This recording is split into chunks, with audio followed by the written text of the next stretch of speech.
Hi, hello. My name is Simone, and I'm a classically trained cellist who is tired of playing music by dead white men. I think the way that I feel about classical music now is best summed up by this Nina Simone quote, which goes, "I had spent many years pursuing excellence because that is what classical music is all about. Now I am dedicated to freedom, and that is far more important." I've spent a lot of my life feeling stifled and silenced and also like I'm running away from something, and I couldn't quite figure out exactly what it was that I was running away from. And just recently, I sort of figured out that I've been running away from like myself, which is super, meta and like whatever, existential, got to think about my life, let's talk to my therapist about it. But in reality, I've really been running away from like my blackness and what that means to me. In classical music, the environment itself had made me assimilate to this thing that I no longer I had never fit into. I constantly felt like I was trying to push myself into this round hole and I'm a square. And I just felt that like classical music isn't it for me anymore. I love classical music. It moves me. It makes me feel a variety of things. It makes me feel happy. It makes me feel sad and blah, blah, blah and all this and that. But to be in the environment of creating classical music, which is such a white dominated space, I had really been losing myself, and I really had lost myself. And it hasn't been until these last couple of years when I started improvising more and working with actors and working with text and being able to really develop my own musical identity that I realized that classical music isn't it for me. And I'm creating this channel and this space for myself to just have a voice and to put it out there, because for so long I've been silenced by myself. I've silenced myself, and I've also been silenced by others. And classical music didn't really allow me to explore all the avenues of life that I love. It didn't allow me to explore my feelings on feminism. It didn't allow me to explore my thoughts on race and this and that and the other, because for me, my experience with classical music is that I had to just fit in, sit down, shut up, and play. I think because classical music tries so hard to preserve this ideal of like Mozart and Beethoven and Tchaikovsky and all these people that we can never really know and that we will never fully understand unless we dive deeply into all the things that made them who they are, what was happening at the time, what wars were going on, what were we fighting for, and why were we fighting? So many times in history, we learn about like, oh, someone was mad at this guy, they shot that guy, and then a whole war started. But it's like so much more than that. It's the structure of things. It's how people fit together and interact, and what is happening with women in like Bangladesh right now or at that time, and how does that actually all affect what's happening? And I think that even today we've lost sight of that. No matter how much media we have and all this media we can consume, we're not able to connect the dots and see that intersectionality. And this is, of course, much broader than classical music. And that's where my interest lies, and that is what I want to explore in front of a camera with friends. I have so many friends who have such varying interests from me.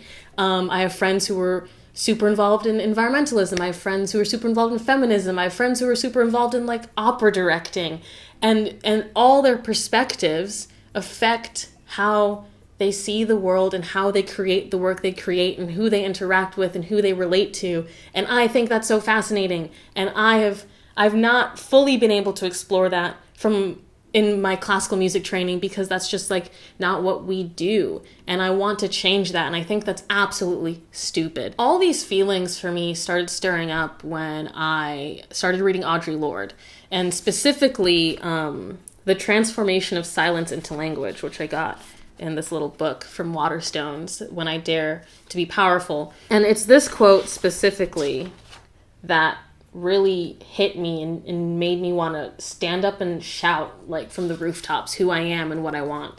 It goes like this. What are the words you do not yet have? What do you need to say? What are the tyrannies you swallow day by day and attempt to make your own until you will sicken and die of them still in silence?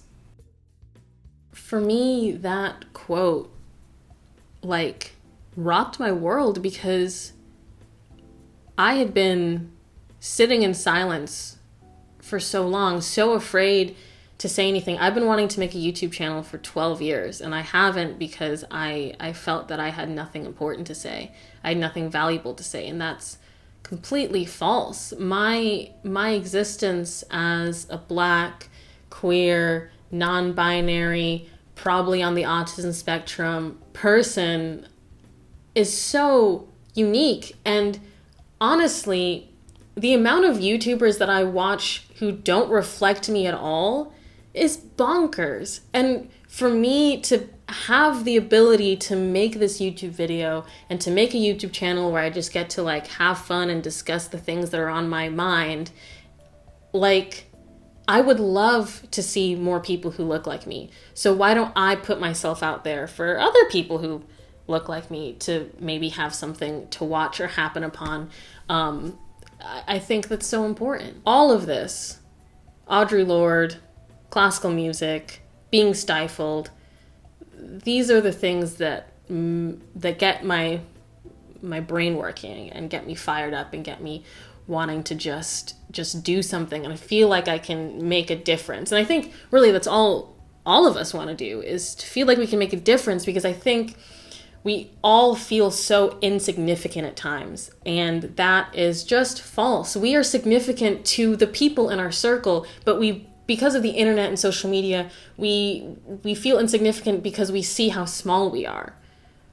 But I want to challenge myself and the people I interact with to think about how big of an impact we can make on the people next to us, and the people next door, the people we see in the cafe, the people we see on the bus, the friends we have right now. Like, we are always affecting people, always, and that has, I believe, a ripple effect on the world. And there's so much hate out there right now.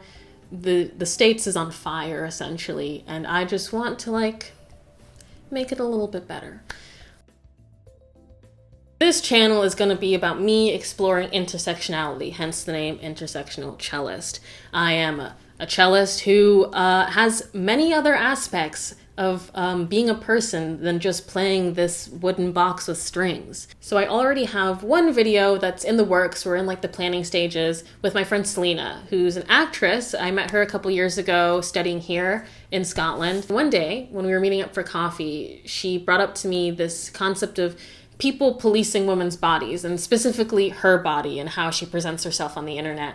And that she said she'd made a video where she was ranting about how she feels about how men talk about women, and women who post sometimes explicit or very suggestive photos of their bodies, and how men comment on that. And even if they are liberal or left thinking, they still will make comments on how she presents herself to the world. And I said, yo, why don't we have a conversation about this on camera, and I'll edit it and I'll do all the stuff, and you can watch it before I post it, and we can put it out there so you feel that your voice can be heard. And she was like, yeah, dope. So working on that'll be the first video after this one. I'm very excited about it. I just want this channel to empower people, and to empower myself, and to empower my friends, and to just have really good discussions, and to think and to look at the world, and to have fun, and to feel joy, and I just want it to be a good thing.